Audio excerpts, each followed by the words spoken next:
bu ndaw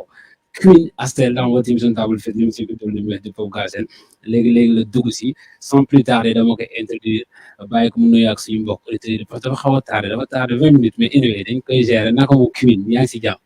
Oui, ça va, alhamdulillah, merci Jambuba. naka soirée Oui, ça va, cool, alhamdulillah. mi ngi baax. Le sang est mi baax. ñoo ngi lay bëggee di la dalal jàmm Dans le vraiment. di bëggee aussi sa manager. Vraiment. waaw mooy loolu noonu di leen wax ne bienvenue dans votre émission Table Fête l'émission qui donne le mieux du Pop Galsen sans plus tarder dama lay bàyyi nga nuyu ak suñu mbokk auditeurs yi nga xam ne jamono ji ñoo ngi teewlu vite fait. Ok, bref.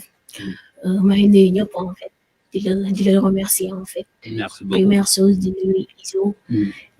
Merci beaucoup. En fait, je suis trop contente. Di nuyu parents yi sœurs yi frères yi. dem ba Mbusnaax fi mu juddoo en fait di nuyu waa Mbusnaax waa Ngunjaan en fait. Salut Faye artiste saraka bi nuyu na la. Best boy from Ngunjaan Tala en fait kër gi fi wal Ngunjaan. Salut Samba Ngom mon ami maa ngi nuyu bu baax a baax vraiment. Di nuyu sister yi marche en fait di nuyu ñëpp vraiment bàyyiwuma kenn. Vraiment bàyyiwuma kenn di dem ba jàgg nuyu ñëpp mburuwaay en fait bàyyiwuma kenn en fait nuyu naa ñëpp di remercier ñëpp vraiment. Bref Queen Astelle benn artiste la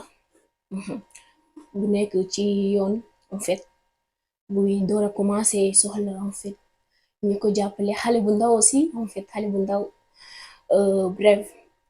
di ñaan ñëpp di sàkku ci ñëpp ñaan en fait ñu ñaanal ma parce que soxla naa ko di ko Queen aussi xale la boo xamante ne j'adore trop musique bi et aussi li ma ci am jël quoi dama ciy dem ba jeex. ak ba nga demee di def musique pourquoi jéemoon def mbalax ba nga def kii après nga ne damay def rap quoi. Non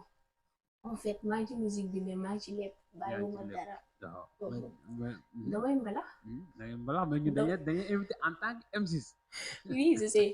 mais bref dama ko bëgg rek. motivation bi lan moo la motivé. fait que mbëggeel tout dama ko bëgg en fait je me rappelle moment yi ma ciy dugg amour moo ma ci dugaloon et aussi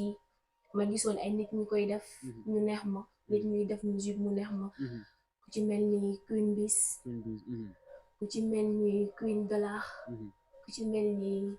ay décembre genre yooyu noonu ma bëgg leen trop et après quoi. Ok donc influence bi su ma la dégg bu baax a baax mu ngi jógee ci ay artistes ku ci mel ni Queen Biz Queen Dollar décembre xanaa loolu moo tax nga daal di sa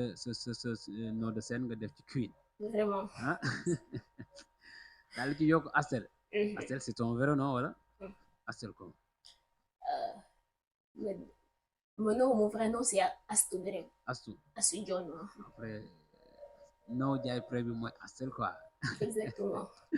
Astelle est-ce que mënuñu xam genre ban année exactement aussi nga dugg ci musique. Si je me rappelle très bien ça c'était en 2021. 2021. ci benn. affaire bi nan la demee. da nga jékki saa mu ñëwee la gént. ñëw la demal wéyi wala da nga demoon ci benn concert gis benn artiste mu wéyi après mu neex la nga wàcc rek dem sa gaale ne vite fait man damay def comme moom wala genre. Parce que c'était depuis bu ma nekkee xale bu tey dama bëgg musique. waaye pour vous dire la vérité dama doon toog di wéyantu di toog di fecc di def genre mu nekk loo xamante ne dama ko yàgg bëgg en fait. sama premier single bi ma koy génne maa ngi ko génne woon ci benn studio bu nekk Kër Massar. ci benn bro Bril. mooy temps yi Bril nekkee Kër Massar xam. Exactement temps yooyu la ma ko génne woon en fait dama ko romb. moom aussi xam na ne dama bëgg musique peut-être xamante wuñ en fait mais xam na ne j'adore trop bëgg naa musique bi tout après ci laa ko romb ñu tooñante seen buntu gàlle ci la may quoi ci laa dem ci studio mu jàppale ma vraiment moo ma defal lépp ma génne sama premier single bi yaay sama xarit ci laa boobu laa woyee sama yaay en fait. waaw boobu noonu lan nga nu ci mën a fàttali concernant le lyrics sound bi est-ce que mën nga ñu ci jox quelques lignes en acapella bu fekkee freestyle nga freestyle ko ñu dégg bu fekkee woy la nga woy ko ñu dégg genre. ci sama bi quand même. ah wala fàtte nga ko non même pas ah mënuma ko fàtte parce que sama yaay laa ji woy waaw dafa ñu acapella un tout petit peu ñu xool ñu jot yaay sama xarit yaay sama xol yaay sama àdduna yaay sama xarit yaay sama xol yaay sama àdduna yaay naa la wéyal juróom-ñeenti weer du juróom-ñeenti fan ñaari at yaay booy du ñaari fan yaay xanim gi manam mam siis woo jigin mu ñaa gi a jawa gi a yaay daxana gi a yewa gi a yaay du ñaari fan bon et cetera ok et cetera bu nekk benn acapella bu nice nga defoon ko pour rendre hommage sa yaay pourquoi sa premier single nga ne sa yaay ngay woy parce que dafa sori ci man ok yaay la bu baax aussi ndeysaan yaay la bu sonn ci njabootam ndeysaan en fait mënuma def dara lu dul ma koy tiitaroo fu mu mën ci nekk ba tax na moom kese laa mën a commencer parce que elle est toute ma vie ok c'était ça ñoo ngi koy bigee au passage moom moo ngi fan instant bi actuel muy mbuus naax sama village ñoo leen di bëggee ñëpp ñoo xam ne ñoo ngi mbuus ndax jamono ji diñu teewlu mais après auparavant nga nekkoon benn mélomane quelqu'un boo xam ne da nga nekkoon mélomane nekk dans la loge des mélomanes boobu da ngay déglu rek di consommer mais après nga jékki saa yi changé loge daal di ñëw ci artistes yi def sound génne ko après naka nga gisee ñaar yi ak sound yi bu ñu ko génnee sa entourage naka luñ ko dundee dañ la découragé wala dañ la encouragé pour nga gën a dem wala am na ñu nekkoon di découragé am ñu nekkoon di encouragé non bref mënul ñàkk nga nekk ci benn yoon mu am ñu bëgg mu am ñu bañ loolu mënul ñàkk en fait mais je vois que bi ma ciy door a dugg bi ma koy door a génne son boobu sama école en fait ñoom mënuma leen fàtte ñu bëgg son bi di ko bégee ñu bëgg son bi jàppale ma si may ma buzz ci école bi en fait parce que ñoom ñoo ma may buzz après bon commencé woon naa ko mais mosuma yaakaar ne parce que waxoon nañ ma dafa metti mosuma yaakaar ne un jour dinaa continuer et tout mais waa mbus naax sama waa école murit forum kër gi xiiwal buur xombal maa ngi koy ñaanal yàlla mu yërëm ko aussi kooku ñoom bokk nañ ci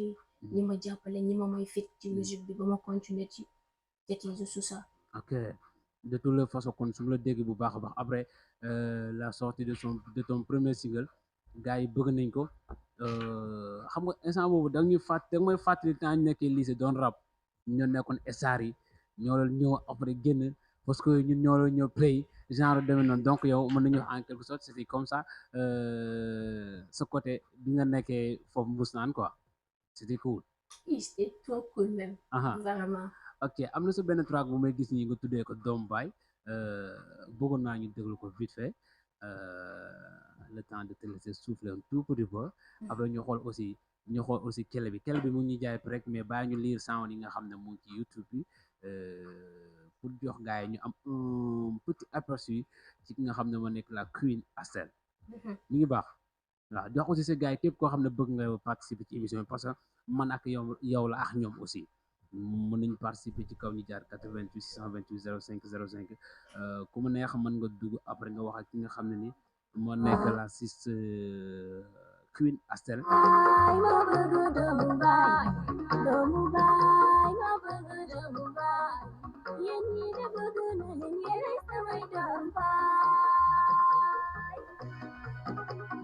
pikir bilang ngejam gestu na ginan ay do cofeel tukkee si man ñu seen yàlla dogal ñu doon ay do bàyyi mi ñu yar bu rafet waral catak yarat neel ko moom kanal nga doom yi yaayu baax ci ngala ma bay amama kontaan ci bépp doom baay ànd bi dafa neex bulo amul place bi yaa salam waay lii dafa weesu ne doomu baay du noon ba amal naan xarit nga war a doon deret bi benn la fere taka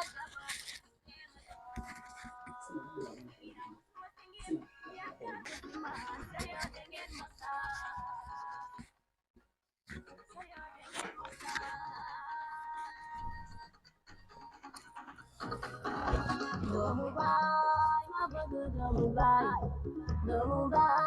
ma bëgg de Mumbai. Yéen ñi de bëgg naa leen yéen ay samay doom yakamte na événement jot mun sala fek shine adama njar sobi ñu naanando mbégte Mumbai da koy seen ci gayi am ni njaay reetaan fat ndaw feelu ko xale yi góor yi kontaan ndey am ni jëndu galas bi ñu naanando ko xol yi fi xandoo Jolly family, justifié debout. Bëgguna ñu bokkal bi ñoom laa bokkal benn baay. Jojo refum Queen Astelle s'appelle moo nekk suñu invité dans votre émission Double Fest li musique de l'humeur du peuple Galsen les 15h passé de 36 minutes di bëgg waat sama gars yi di rappeler aussi gars yi képp koo xam ne bëgg nga ànd ak ñun mu nga def 88 628 05 05 su ko defee da ngay dugg live en direct daal du ñuy am ñu bëggee ñëpp la Queen Astelle le son titré doomu baay nekk benn track bu naas ñu dégg léegi woy say doomu baay di wax aussi amour bi nga xam ne mu ngeen am en tant que doomu baay su ngeen dajee ni ngeen di café ni ngeen di ree lan moo la poussé nga def sound boobu nag parce que d'habitude dañuy gis parfois ay doomu baay yoo xam ne dañuy mel ne ay xaj ak muus genre yu demee noonu genre da nga ko def parce que da nga am ay doomu baay yu baax wala da nga ko def juste pour jox benn message gars yi que gars yi doomu baay dañu war a bëggante. non man bi ma koy def dama ko xoolee ci man samay doomu baay parce que dañoo baax ba rusloo ma dañ ma bëgg en fait ba rusloo ma bañaluñ ma dara en fait suñu gàlle boo fi ñëwee doo xam kii moo bokk kii ndey ak baay wala kii moo bokk kii ndey ak baay loolu aussi maa ngi koy remercier